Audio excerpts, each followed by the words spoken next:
National highway 163 ఇది ప్రమాదాలకు care of address గా మారుతుంది. గత కొద్ది రోజులుగా జరుగుతున్నటువంటి ప్రమాదాల తీవ్రతను చూస్తుంటే సాక్షాత్తు రాష్ట్ర DGP operations Anil Kumar IPS ఇక్కడ ఒక సమావేశం పెట్టారు.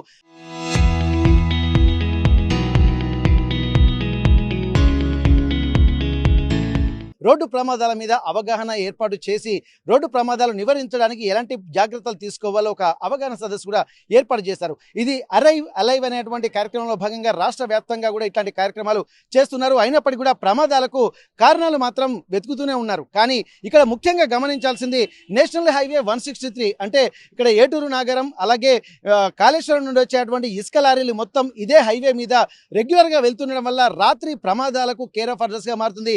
రాత్రి పూట ఈ వయలో అంటే నేషనల్ హైవే 163 మీద వెళ్ళాలంటేనే అనేక ఇబ్బందులు పడాల్సినటువంటి అవసరం అయితే కనిపిస్తుంది. మనం ప్రస్తుతానికి చూస్తున్నాము ఇక్కడ జనగామ జిల్లా నిడిగొండ ప్రాంతంలో ఉన్నటువంటి ఈ ప్రాంతం మనం చూస్తున్నాం. ఒక్కసారి ఆగి ఉన్నటువంటి లారీని కూడా వెనుకగా వస్తున్నటువంటి ఒక ఇసుక లారీ ఢీకొనడంతో మొత్తం లారీ మాత్రం ముందు భాగం నుజ్జునుజ్జైనటువంటి సందర్భం ఒక్కసారి మనం చూద్దాం. మరి దీనికి ప్రమాదాలకు గల కారణాలను కూడా ఎప్పటికప్పుడు ఎంతో మంది కంప్లైంట్స్ ఇస్తున్నారు. National highway authority of India కూడా చెప్తున్నటువంటి నేపథ్యంలో ప్రస్తుతానికి ప్రమాదాల తీవ్రతను కూడా ఎక్కువ అంచనా వేశారు. ఇప్పటికీ ప్రతి నెలలో 10ల సంఖ్యలో యాక్సిడెంట్లు జరగడము, ఇక్కడ 10ల సంఖ్యలో కూడా ఇక్కడ మరణాలు సంభవించడం జరుగుతున్న నేపథ్యంలో ప్రస్తుతానికైతే మనం చూస్తున్నాం లారీ ముందు భాగం మాత్రం నుజ్జవుతుంది. ఇక్కడ ప్రస్తుతానికైతే ఆగి ఉన్నటువంటి లారీని వెనుకగా వస్తున్నటువంటి ఇసుక లారీ వేగంగా వచ్చి ఢీకొట్టడంతో మొత్తం ముందు భాగం అంతా వెనుక లారీలోకి వచ్చినటువంటి పరిస్థితి. ఇక్కడ మనం ప్రమాదాలకు కారణం ఎందుకంటే రాత్రిపూట వచ్చేటువంటి లారీలు కూడా ఇక్కడ ఓవర్ స్పీడ్ తోటి అలాగే ఓవర్లోడ్ వస్తున్నటువంటి విషయాలు కూడా మనకు స్పష్టంగా అర్థమవుతుంది. ఇక్కడ లేకపోవడం వల్ల కూడా ఏం జరుగుతుంది అన్నటువంటి విషయం మీద కూడా మనం తెలుసుకున్నటువంటి ప్రయత్నం చేద్దాం. ప్రస్తుతానికైతే ఇక్కడ ఓవర్ స్పీడ్ అనేది కూడా మనకు స్పష్టంగా కనిపిస్తుంది. ఇప్పుడు ఓవర్టేక్ చేయడం అంటే లారీలు కూడా వస్తున్నటువంటి ఇసుక లారీలు కూడా ఓవర్టేక్ చేస్తుండడము ఆ విజువల్స్ కూడా ఆర్టీవీ గ్రౌండ్ రిపోర్ట్ ద్వారా వచ్చినటువంటి నేపథ్యంలో వెనుక వచ్చేటువంటి వాహనాలకు సైడ్ కూడా ఇవ్వకుండా వెళ్తున్నా అన్నట్టు కూడా మనకు స్పష్టంగా తెలుస్తుంది. ఇక్కడ ఆ ఓవర్ స్పీడ్ తోటి వెళ్ళడం అనేది ఇక్కడ ప్రధాన కారణంగా మనం గమనించవచ్చు. మరి ఏం జరిగింది అన్నటువంటి విషయాలు కూడా ఎప్పటికప్పుడు ఇటు పోలీసులు అలాగే అధికారులు ప్రత్యేకంగా దృష్టి సారిస్తున్నప్పటికీ కూడా ఇక్కడ మొత్తం ఎక్కువగా ఇసుక లారీలే ప్రమాదాలకు కారణమవుతుంది అన్నటువంటి విషయాన్ని కూడా మనకు స్పష్టంగా తెలుస్తుంది. National highway authority of rules and regulation ప్రకారం కూడా ఇక్కడ మనం ఆగే రోడ్డు మీద కూడా వితౌట్ ఇండికేషన్ లారీలను మాత్రం ఆపకూడదు. కానీ ఆపారంటే అది ప్రమాదాలకి ఒక ఆలవాలంగా ఉన్నట్టుగానే మనం గమనించాలి. ఎందుకంటే ఇక్కడ వెనుక నుండి వస్తున్నటువంటి వాళ్ళు అంటే ఓవర్టేక్ చేసేటువంటి క్రమంలో ముందున్నటువంటి వాహనాలు కనపడకపోవడము అలాగే నేరుగా వస్తున్నటువంటి క్రమంలో ఇప్పుడు ప్రస్తుతం చూస్తున్న వెనుక భాగం మొత్తం లోపలికి వెళ్ళిపోయింది, వంగిపోయింది, నుజ్జైంది. ఇక్కడ ఉన్నటువంటి ప్రమాద తీవ్రత కనుక ఒక్కసారి మనం గమనిద్దాం. ఎందుకంటే ఇక్కడ ఖచ్చితంగా ఇది ఓవర్ స్పీడ్ అన్నట్టుగా మనకు తెలుస్తుంది. ఎక్కువగా వచ్చేటువంటి వాహనాలు పోటీ పడి ఒకదాని వెనుక ఒకటి ఓవర్టేక్ చేయడం జరుగుతుంది. ఆ ఓవర్టేక్ చేసేటువంటి క్రమంలో వెనుక వచ్చేటువంటి వాహనాలకు సైడ్ ఇవ్వకపోవడం కూడా అనేక ఇబ్బందులు కూడా దారితీస్తున్నటువంటి పరిస్థితి. అట్లాంటి పరిస్థితుల నేపథ్యంలో ప్రస్తుతానికి ఇక్కడ ఎలాంటి ఇండికేషన్ లేకుండా ఉన్నటువంటి లారీ ఈ ప్రాంతంలో ఆగి ఉంది. ముందు ఏదైతే యాక్సిడెంట్కు గురి కాబడిందో ఆ లారీ ఏదైతే డాష్ ఇచ్చిందో ఆ లారీ మనం చూస్తున్నాం. ప్రస్తుతానికి అయితే అక్కడ కనిపిస్తుంది. ఇప్పటి వరకు జరుగుతున్నటువంటి పరిణామాల మీద లారీలు ఎట్లాంటి ఇండికేషన్స్ లేకుండా కూడా మనం ఖచ్చితంగా హైవే పైన ఆపకూడదు అని చెప్పి అధికారులు చెప్తున్నారు. Road safety authority of India కూడా చెప్తున్నటువంటి పరిస్థితి. ప్రస్తుతానికి ఇట్లాంటి నేపథ్యంలో ఈ లారీలు కూడా ఎక్కడికక్కడ ఓవర్ స్పీడ్గా ఉండడం వల్ల కూడా ప్రత్యేకంగా ఈ ప్రమాదాలు జరుగుతున్నాయి. ప్రమాదాలు జరగడం వల్ల కూడా ఇక్కడ రోడ్డు డ్యామేజ్ అవ్వడంతో పాటు ఇక్కడ ఉన్నటువంటి వాహనాలను వన్ వేకు మళ్లించడం వల్ల కూడా కొంత ఇబ్బందికర వాతావరణం అయితే మనకు కనిపిస్తుంది. ప్రస్తుతానికి ఏం జరుగుతుందో చూసేటువంటి ప్రయత్నం చేద్దాం. మరి ఎక్కడ ఈ ప్రమాదాలకు కారణాలపై కూడా ఇదివరకు అధికారులను కూడా కలుస్తున్నప్పటికీ కూడా అధికారులు మాత్రం కొంత దాటవేసేటువంటి ధోరణి మనకు కనిపిస్తుంది. ప్రమాద తీవ్రతను బట్టి చూస్తుంటే మనకు స్పష్టంగా ఇది ఖచ్చితంగా ఎట్లాంటి ఇండికేషన్స్ లేకుండా లారీ ఆపడము అలాగే వెనుకగా వచ్చినటువంటి లారీ ఢీకొట్టడం వల్లనే ఈ ప్రమాదం జరిగినట్టుగా మనకు తెలుస్తుంది. ఒకసారి ముఖ్యంగా దీనిపై కూడా అధికారులు మరి ఎవరైనా స్పందిస్తున్నారా లేదా అన్నది కూడా మనం గమనించాల్సినటువంటి అవసరం ఉంటుంది. ప్రమాదాలు మాత్రం జరుగుతూనే ఉన్నాయి. ఇక్కడ అంటే ఎటు అమాయకుల ప్రాణాలు మాత్రం గాల్లో కలిసిపోతున్నాయి. ఇదే హైవే మీద రోడ్డు ప్రమాదాలు జరగడాన్ని కూడా మనం గమనించాల్సినటువంటి అవసరం ఉంటుంది. నువ్వు రాగానే ఫస్ట్ టైం నువ్వు డ్రైవర్ చచ్చిపోయినా ఎందుకన్నా నీకు తెలుసా? ఇన్ఫర్మేషన్ తెలుసుకోదా? ఇన్ఫర్మేషన్ కోసం తెలుసుకోలేవు ఫస్ట్ తెలుసుకోలేవు. ఎందుకంటే అట్లా మూడు యాక్సిడెంట్ జరిగినాయి. ఎవరి కోసం జరిగినాయి? నా కోసం జరిగినా? మూడు యాక్సిడెంట్ నా కోసం జరిగినాయి. ఎవరి కోసం జరిగినాయి? మరి ఎవరు కొట్టకు వాళ్ళకి రోడ్డు మీద జరిగాయి ఎవరి కోసం జరిగినాయి చెప్పు. మేమేం భయపడలేదు. నువ్వేం భయపడవు, నువ్వు భయపడవు, నువ్వు అస్సలు భయపడవు. నేను చూస్తూనే అర్థమవుతుంది, నేను చూస్తూనే భయం అవుతుంది. మాట్లాడు నన్ను పెట్టకు, మాట్లాడు ఫస్ట్. నువ్వు చెప్పు, నువ్వు చచ్చిపోయినా ఎట్లయినా ఫస్ట్ మాట్లాడుతున్నావు పెద్ద బండి పెట్టి మేము చేస్తున్నావు. రాత్రి పూట వడ్లకు బండ్లు ఆపుతారు అందుకే నువ్వు భయపడవు, నువ్వు భయపడవు. నాకు పెట్టకు. నేను నగం పెడుతున్నావు. చెప్పు, నువ్వు భయపడకు. నాకు పెట్టకు. నేను నగం పెడుతున్నావు. చెప్పు, నువ్వు భయపడకు. నాకు పెట్టకు. నేను నగం పెడుతున్నావు. చెప్పు, కథలు తెంచుకొని చెప్తా నాటకాలు చేస్తున్నావు. చెప్పు, నువ్వేదో చెప్పు. మేము చెప్తున్నాం కదా ఈడ. బయటోళ్ళ బాధలు అసలు ఏం లేదు. రఘునాథ్ పల్లి ఇక్కడ ఏమైతుందో చూసినావా? రఘునాథ్ పల్లి 3 రోజులుగా ఇక్కడే ఉంటున్నటువంటి వాహనాల మీద జరుగుతున్నటువంటి వాహనదారులు పడుతున్నటువంటి ఇబ్బందుల మీద గ్రౌండ్ రిపోర్ట్ చేస్తుంటే ఒక్కసారిగా వచ్చినటువంటి ఇక్కడ ఈ మాఫియా మాత్రం ఒక్కసారిగా మూకుమ్మడి దాడి చేసేటువంటి ప్రయత్నం చేస్తారు. అక్కడ దాదాపు ఎవరు లేకపోతే మాత్రం ఇంకా చాలా వాహనదారులు అడపదడప వస్తున్నారు కాబట్టి కొంత అటు ఇటు చూస్తూ జాప్యం జరిగినట్టుగా మనకు కనిపిస్తుంది. ఎందుకంటే ఒక్కసారిగా మూకుమ్మడి దాడి చేసేటువంటి ప్రయత్నం చేస్తున్నారు. కానీ ఎంత రెక్లెస్ అంటే ఎవరికి చెప్పుకుంటావో యథేచ్ఛగా మేము చేసుకుంటాము ఏం అన్నటువంటి మాటలు మాత్రం ఇక్కడ గమనించాల్సినటువంటి అవసరం ఉంటుంది. మరి దీని మీద ఎవరైనా స్పందిస్తారా లేదా అన్నది కూడా ఇప్పటికీ ప్రశ్నార్థకంగానే ఉంది. పోలీసు అధికారులు దీనిపై ఏం చర్యలు తీసుకుంటా ఉంటారు? అనవసరమైన చిన్న చిన్న విషయాలకు నానా హైరాణ చేస్తాడు, రోడ్ సేఫ్టీ అంటాడు.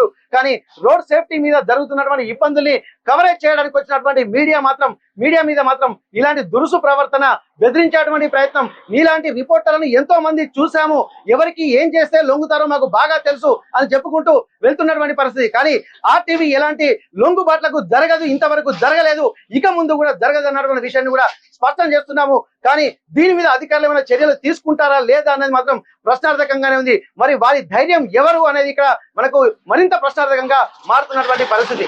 రోడ్డు ప్రమాదాలు జరగకుండా మొత్తం రాష్ట్ర వ్యాప్తంగా చర్యలు తీసుకోవాలని చెప్పి ఇక్కడ అధికారులు చెప్తున్నారు. హోం గార్డు నుండి ఇక్కడ డీజీపీ స్థాయి అధికారుల వరకు చర్యలు తీసుకుంటున్నామని చెప్పి చెప్తున్నారు. 2 రోజుల క్రితం కూడా జనగామలో కూడా ఒక పెద్ద మీటింగ్ కూడా ఏర్పాటు చేసిన నేపథ్యంలో ఆ తర్వాతనే 2-3 రోడ్డు ప్రమాదాలు జరిగాయి. మరి దానికి ప్రమాదాలు ఎందుకు జరుగుతున్నాయి అన్నటువంటి కారణాల మీద కూడా ఆర్టీవీ గ్రౌండ్ రిపోర్ట్ కి వచ్చింది. ప్రస్తుతానికి మనం జనగామ జిల్లా నిడిగొండ ప్రాంతాల్లో ఉన్నటువంటి ఈ ప్రాంతం దగ్గరికి వచ్చాము. కానీ ఇక్కడ కవరేజ్ చేస్తున్నటువంటి ఆర్టీవీ మీడియాపై కూడా దాడి చేయడానికి కూడా ఉన్నటువంటి వాళ్ళు ఇక్కడ మీదికి వచ్చుకుంటూ ఎందుకు ఎవరు మీరు కవర్ చేయడానికి ఎవరితో చెప్పుకుంటావో చెప్పుకోమని చెప్పి బెదిరింపులకు పాల్పడుతున్నటువంటి పరిస్థితి. అంటే రోడ్డు ప్రమాదాలు జరగడం మీద జరుగుతున్నటువంటి పరిణామాలు వివరించడానికి కూడా అంటే మీడియాకు స్వేచ్ఛ లేనటువంటి పరిస్థితి మనకు కనిపిస్తుంది. కానీ ప్రస్తుతానికి కూడా ఇక్కడ ఉన్నటువంటి వాళ్ళు మాత్రం ఇక్కడ దిక్కున్న చోట చెప్పుకోండి, మీరు ఎందుకు కవర్ చేస్తారు, ఏం తెలుసని మీరు కవర్ చేస్తారని చెప్పి ఇక్కడ బెదిరించేటువంటి ప్రయత్నాలు చేస్తున్నారు. మీదికి దాడి చేసేటువంటి ప్రయత్నం కూడా చేస్తున్నటువంటి పరిస్థితి. ప్రస్తుతానికైతే ఏం జరుగుతుందో చూసేటువంటి ప్రయత్నం చేద్దాం. అయినప్పటికీ కూడా ఇప్పటి వరకు జరుగుతున్నటువంటి పరిణామాలు మరి ఇంత జరుగుతున్నా కానీ అధికారులు తీసుకుంటున్నటువంటి చర్యలు ఏమన్నా ఉన్నాయంటే మాత్రం ప్రస్తుతానికి అది శూన్యంగానే కనిపిస్తుంది. మరి మీడియాపై జరిగినటువంటి దాడి మీద కూడా ఆల్రెడీ పోలీస్ అధికారులు చెప్పినప్పటికీ కూడా ఎవరు స్పందించలేనటువంటి పరిస్థితి అయితే మనకు స్పష్టంగా అవుతుంది. ఇన్ఫ్లుయెన్స్ చూపించేటువంటి వాళ్ళకే వ్యవస్థ అన్నట్టుగా ఇప్పటి వరకు లారీలు ఇసుక వేగంగా వస్తూ అనేక మంది ప్రాణాలు గాల్లో కలిసిపోతున్నటువంటి సందర్భంలో కూడా దాని మీద ఒక ఎంక్వైరీ కూడా వేయడం లేదు. ఇక్కడ ఎందుకు జరుగుతున్నాయన్నటువంటి కవరేజ్ చేయడానికి వచ్చినటువంటి మీడియా మీద కూడా ఇక్కడ దాడి చేసేటువంటి ప్రయత్నం చేస్తున్నారు. ఇప్పటికి 3 రోజులు అయినప్పటికీ కూడా రోడ్డు మీద ఇక్కడే ఉంటున్నటువంటి పరిస్థితి. కానీ 3 రోజులైనాక కూడా ట్రాఫిక్ ను డైవర్ట్ చేసి వన్ వేనే తీసుకెళ్లేటువంటి పరిస్థితులు ఇక్కడ లారీ ఇక్కడే ఉంటుంది. కానీ ఎవరు మాత్రం దీని మీద చర్యలు తీసుకోరు. అది అడిగినటువంటి వాళ్ళను బెదిరించడమే లక్ష్యంగా పెట్టుకొని దాడి చేసేటువంటి కుట్రలు జరుగుతూనే ఉన్నటువంటి పరిస్థితి. ఇప్పటికీ దాడులను కూడా మరి అంటే ఎవరికి చెప్పుకుంటావో చెప్పుకో, నువ్వు ఎవరితోటి మాట్లాడాలని చెప్పి బెదిరింపులకు కూడా గురి చేస్తున్నారు.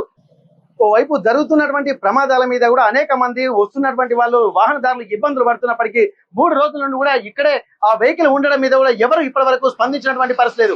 దీని మీద ఆర్టీవీ గ్రౌండ్ రిపోర్ట్ వచ్చినటువంటి నేపథ్యంలో ఇక్కడ ఉన్నటువంటి ఎవరైతే ఇసుక సంబంధించినటువంటి వాళ్ళు ఉన్నారో ఇప్పటికే దాని మీద ఆర్టీవీ కూడా గ్రౌండ్ రిపోర్ట్ చేస్తున్నటువంటి నేపథ్యంలో ఎవరికి చెప్పుకుంటారో చెప్పుకోండి, మీ దిక్కున్న తోడు చెప్పుకోండి అని చెప్పి మీకు ఎవరికి ఫోన్ చేస్తే మీరు వింటారో మాకు బాగా తెలుసు అని చెప్పుకుంటూ ఇన్ఫ్లుయెన్స్ చేసేటువంటి ప్రయత్నం చేస్తున్నారు. కానీ ఇక్కడ జరుగుతున్నటువంటి పరిణామం మీద బెదిరింపులకు గురవుతూ ఇక్కడ దాడి చేసేటువంటి ప్రయత్నం మాత్రం జరుగుతుంది. దీనికి సంబంధించి కూడా వెంటనే స్థానికంగా ఉన్నటువంటి పోలీస్ స్టేషన్ లో కూడా ఫిర్యాదు చేయడం జరిగింది. అయినప్పటికీ కూడా దాని మీద ఎట్లాంటి స్పందన వస్తుందో చూడాల్సి ఉంటుంది. ఎందుకంటే మరి నిర్లక్ష్యంగా కూడా ఎవరికి చెప్పుకుంటావో చెప్పుకో, ఎవరు ఏమి చేయలేరు, ఏ ఛానల్ నీది అని చెప్పి బెదిరింపులకు గురి చేస్తున్నారంటే దాని వెనుక మరి ఎవరు ఇంత ధైర్యం ఇస్తున్నారు అంటే పబ్లిక్ కి ఇబ్బంది అయినా పర్వాలేదు, ఏం జరిగినా పర్లేదు, కవర్ చేయడానికి వచ్చినటువంటి మీడియా మీద కూడా ఇష్టం వచ్చినట్టు దాడి చేసినా కానీ పట్టించుకున్నటువంటి పరిస్థితులు ఉండదు. మరి దీని మీద అధికారులకు కూడా ఇన్ఫార్మ్ చేసిన నేపథ్యంలో వారు ఏమైనా చర్యలు తీసుకుంటారా లేదనేది కూడా ఇక్కడ మనం గమనించాల్సి ఉంటుంది. యథేచ్ఛగా ఇష్టం వచ్చినట్టు అంత కాన్ఫిడెంట్ గా ఉంటున్నటువంటి నేపథ్యం అయితే మనకు స్పష్టంగా కనిపిస్తుంది. అయినప్పటికీ కూడా దీని మీద మీ మీడియా వాళ్ళకు కూడా ఎవరో చెప్పు, మీ వాళ్ళకి ఫోన్ చేసి మాట్లాడతామని చెప్పి బెదిరింపులకు గురి చేసేటువంటి ప్రయత్నం చేశారు. ఆ వీడియోలో కూడా స్పష్టంగా కనిపిస్తుంది. దాడి చేసే ప్రయత్నం, ఏం పేరు రా నీ పేరు, ఎవర్రా నువ్వు, ఏ ఊర్రా నీది అని చెప్పి ఇష్టం వచ్చినట్టు మాట్లాడుతుంది. అది ఆర్టీవీ కూడా టెలికాస్ట్ చేస్తుంది ఖచ్చితంగా. దీని మీద సంబంధిత అధికారులు, ఎందుకంటే పట్ట పగలు రోడ్డు మీద కూడా జరుగుతున్నటువంటి విషయాల మీద కూడా ఇంత వైలెన్స్ జరుగుతుంది. డీజీపీ గారు ఇక్కడ మీటింగ్ పెట్టినటువంటి 3 రోజుల్లోనే 3 ప్రమాదాలు జరిగి 6గురికి పైగా చనిపోయిన తర్వాత కూడా ఆర్టీవీ గ్రౌండ్ రిపోర్ట్కి వచ్చింది. మరి ప్రమాదాలకు గల కారణాలు ఏంటో తెలుసుకున్నటువంటి ప్రయత్నంలో ఉన్నాము. అయినప్పటికీ కూడా ఈ కవరేజ్ చేస్తుంటే కూడా కవరేజ్ చేయలేకుండా బెదిరింపులకు గురి చేసేటువంటి ప్రయత్నాలు, ఇసుక దందాలు చేస్తున్నటువంటి వాళ్ళు మనకు ఖచ్చితంగా కనిపిస్తున్నాయి. మా బాధలో మా లాస్ లో మేము ఉంటే మీకేంట్రా పని ఇక్కడ అని చెప్పి బెదిరింపులకు గురి చేసి ఎవరు లేరనుకుని ఇక్కడ ఇప్పటి వరకు వాహనాలు వదిలిపెడుతున్నారు. ఆర్టీవీ వచ్చిన తర్వాత రోడ్డును మొత్తం ఇప్పటి వరకు బ్లాక్ చేసినటువంటి పరిస్థితి. ఇప్పుడు మాత్రమే వాహనాలను వదిలిపెడుతున్నటువంటి పరిస్థితి. దాదాపు 2 గంటలకు పైగా ఇక్కడ ఉన్నటువంటి వాహనాలు మొత్తం రోడ్డు మళ్లించి వన్ వే నుండి తీసుకెళ్తున్నటువంటి పరిస్థితి. కానీ ఆ వన్ వేలో ఉన్నటువంటి వాహనదారులు అక్కడ కూడా మళ్ళీ ప్రమాదాలకు గురయ్యేటువంటి అవకాశం ఉంటుంది. మరి యథేచ్ఛగా ఇంత ఇష్టం వచ్చినట్టు ఇష్ట రాజ్యంగా ఇక్కడ జరుగుతున్నప్పుడు మరి దీని మీద ప్రశ్నించే తత్వం ఎవరికి ఉంటుంది అన్నటువంటి విషయాలు కూడా గమనించాల్సింది. మరి దీని మీద అధికారులు సంబంధిత అధికారులు దీనిపై ఏం చెప్తారో చూసేటువంటి ప్రయత్నం చేద్దాం. ఇప్పటికీ పోలీసులకు కూడా ఇన్ఫార్మ్ చేసిన నేపథ్యంలో మరి అధికారులు తీసుకుంటున్నటువంటి చర్యలు ఏ మేరకు ఉంటాయి, మరి దీని వెనుక ఎవరి హస్తం ఉందన్నది కూడా మనం గమనించాల్సినటువంటి అవసరం ఉంటుంది.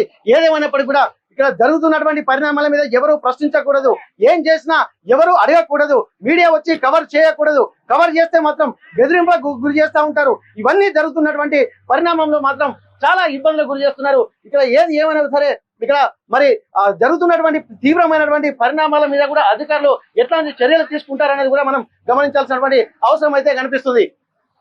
జనగామ జిల్లా నిడిగొండ నుండి కెమెరా పర్సన్ వంశీలో వెంకటరత్నం, RTV వరంగల్.